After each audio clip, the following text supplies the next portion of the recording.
Est-ce que notre monde est réellement en train de partir en couille ou est-ce qu'on peut légitimement se poser... Non, attends, j'avais en plus dans la tête la phrase. Est-ce que notre monde est réellement en train de partir en couille et on peut légitimement se dire que c'était mieux avant?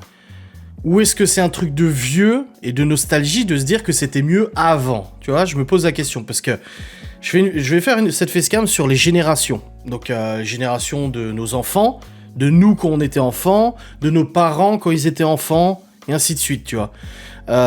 Et se dire qu'en fait, il y a plein de vidéos maintenant qui sont disponibles sur internet, sur les trucs de l'INA et tout ça, où ils interviewaient des gosses dans le temps. Et les gosses dans le temps, c'était pas du tout les gosses de maintenant. Les gosses des années 80, 90, comme moi, c'était pas du tout la même chose que maintenant. La technologie, l'évolution de notre société, des problèmes de société, etc., font que les générations sont jamais les mêmes. Et maintenant, quand je vois les gosses de nos jours, quand je vais au collège ou je vais aller en primaire et tout ça, que je vois ce que deviennent les gosses, bah, j'ai un petit peu peur. Et je me dis, mais en fait, nous c'était beaucoup plus simple, beaucoup plus fluide, beaucoup plus serein l'ambiance que ce qui est maintenant avec le harcèlement, avec la technologie, avec les délires, les trucs comme ça. Donc je me pose vraiment la question, et je suis curieux de savoir, vous, ce que vous en pensez. Est-ce que vous trouvez que la génération des gosses de maintenant, donc quand je dis les gosses de maintenant, je dis en général, je parle pas des miens, je cible pas certains gosses, mais est-ce que c'est la génération de maintenant est plus catastrophique que c'était à l'époque? J'ai l'impression que de nos jours, les gosses, ils ont que des gros mots en tête. Alors moi, comme j'ai dit au mien, hein, j'ai pas intérêt à entendre des gros mots ou quoi que ce soit, on reprend immédiatement, mais c'est pas le cas de tous les enfants. Ou alors, vous savez, on sait jamais comment ça se passe quand on n'est pas là. Moi j'en connais plein, voilà, alors moi mon enfant il est comme ça, t'en sais rien en fait, tu sais pas comment il est au collège, tu sais pas comment il est au lycée, tu sais pas comment il est en primaire et tout ça en fait, et généralement c'est là où les parents sont surpris d'être convoqués ou quoi que ce soit, ah mais je pensais pas qu'il ferait ça, des trucs comme ça tu vois. Donc là on va parler de ces générations, putain j'ai mon PC qui arrête pas de me faire des rappels, mais ta gueule! Oh! Donc les générations, on distingue 4 générations. Les baby boomers, qui sont nés entre 46 et 65, donc c'est plus nos grands-parents. Nous avons la génération X, qui est née entre 65 et 80, donc c'est plus la génération de nos parents. La génération Y, née en 80 et 2000. Big up la génération Y! Et la génération Z, née à partir de l'an 2000, donc c'est plus nos gosses. Et ils ont étudié un petit peu ces générations, et on va le lire ensemble, ce que ça détaille. Donc... On a la génération X, donc on commence direct à la X, donc pour nos parents. Pour comprendre la génération X, il faut remonter à celle juste avant, les baby boomers. Ces enfants d'après-guerre ont œuvré au rétablissement du pays et ont un goût prononcé pour le travail, nos grands-parents. Ils attendent également une rémunération à la hauteur de leurs engagements professionnels et portent une grande importance à la carrière, intérêt qu'ils transmettront à la génération suivante. C'est vrai que de nos jours, faire des longues carrières dans une même boîte, c'est juste utopique. C'est que de nos jours... Tu regardes un CV de quelqu'un qui a 40-50 ans, tu vois qu'il y a déjà des... Tu regardes les CV de nos parents, qui sont maintenant à la retraite, enfin pour mon cas, ils ont bossé dans la même boîte quasiment toute leur vie. Maintenant, la génération d'après, ils ont changé un petit peu de travail. La génération de nous maintenant, on change tout le temps de travail en fait.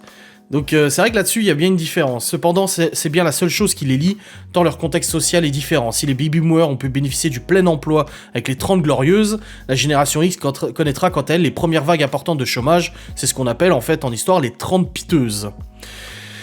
Période difficile pour la génération X qui, soucieuse de garder leur emploi, démontre des qualités professionnelles fortes, fidélité à l'employeur, respect de la hiérarchie. La carrière longue est souvent marquée par le besoin de faire ses preuves et de prouver sa valeur. C'est parfaitement le cas de nos parents qui, comme j'ai dit, ont gardé le même métier toute leur vie et ont un intérêt important pour être toujours là au travail, à l'heure, etc., etc.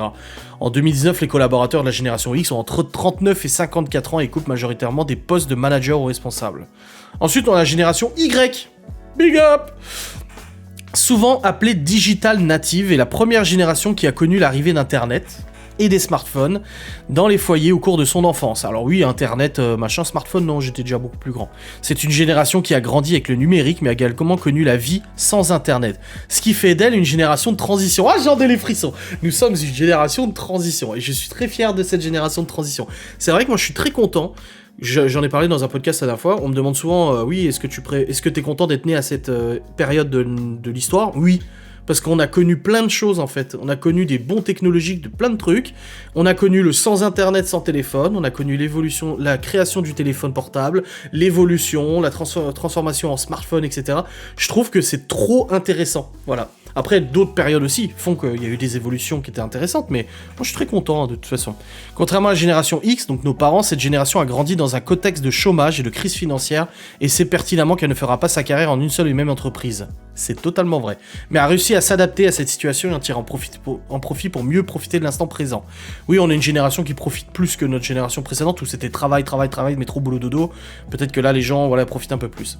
Les digital natives priorisent une bonne qualité de vie au travail. Puisque travail et plaisir sont indissociables pour eux. Ils sont néanmoins consciencieux et ont le goût du travail bien fait et ont un besoin de reconnaissance au travail pour rester motivés.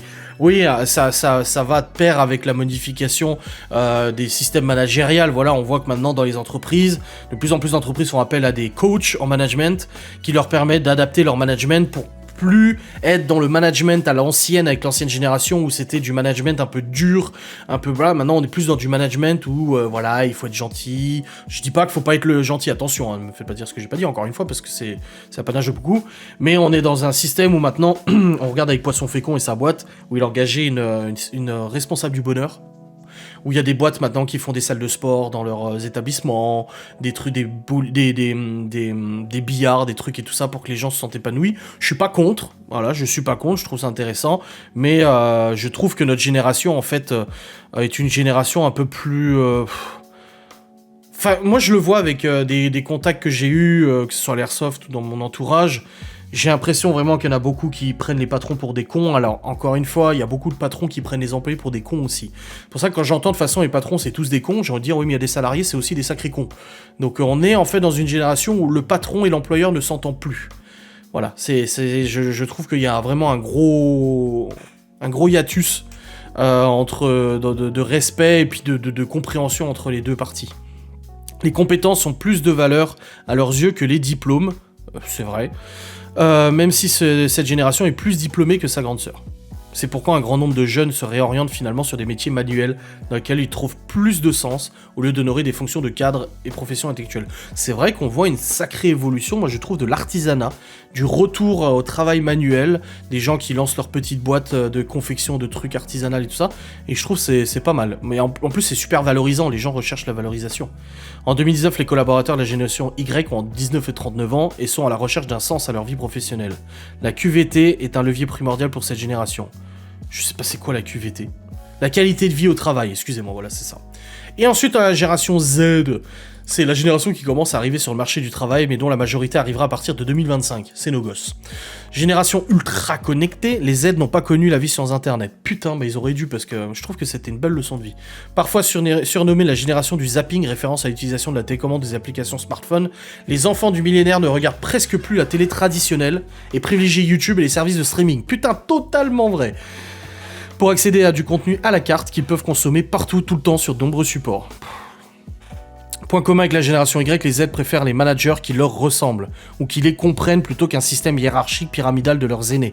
Donc c'est tout ce qui est système hiérarchique dans les grosses boîtes, avec le N+1, le N+2, le N-1 et tout ça, où en fait, peu importe tes responsabilités, t'as toujours quelqu'un au-dessus de toi, et l'objectif c'est toujours d'aller au-dessus, etc.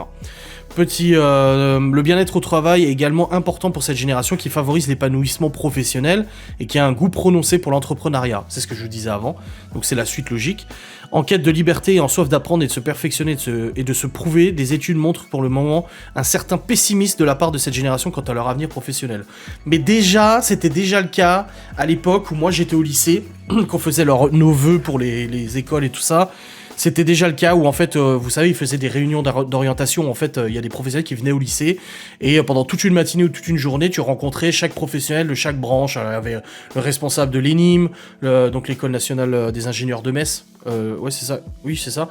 Il y avait responsable le truc de l'administration, donc pas de l'ENA, mais voilà, un équivalent. Il y avait les militaires qui étaient là et tout ça. Et c'était triste. Parce qu'à chaque fois que tu essaies de parler d'un métier que tu voulais faire, ouais, mais il n'y a pas de débouché. Ça, c'est ce mot qui résonne. Il n'y a pas de débouché. En gros, il n'y a pas de place. Ça sert à rien d'y aller, il n'y a pas de place. Et c'est très frustrant. C'est très frustrant, en fait, d'aller à l'école, de bosser. Bon, moi, j'ai pas bossé, mais d'aller à l'école, de faire tes devoirs, d'essayer d'avoir un bon diplôme et tout, pour qu'au final, on dise, ouais, mais ça sert à rien, de toute façon, là où tu veux aller, il n'y a pas de débouché. Voilà. C'est triste. Dans 2019, les futurs collaborateurs de la génération Z ont 19 ans pour les plus âgés. Il faudra attendre quelques années pour que cette génération s'exprime sur le salariat, sur leurs attentes et sur le levier de satisfaction. Une génération à suivre de près et anticiper côté employeur, pour un management adapté. Dans un contexte d'entreprise moderne et hétéroclite, il est indispensable de mettre en place des stratégies de management adaptées à tous les employés. Pas toujours facile quand on sait que les conflits intergénérationnels, même si indépendants de l'entreprise, existent et persistent. Oui, il y a toujours l'idée du supérieur qui est là depuis 20 ans et qui casse-couille, quoi.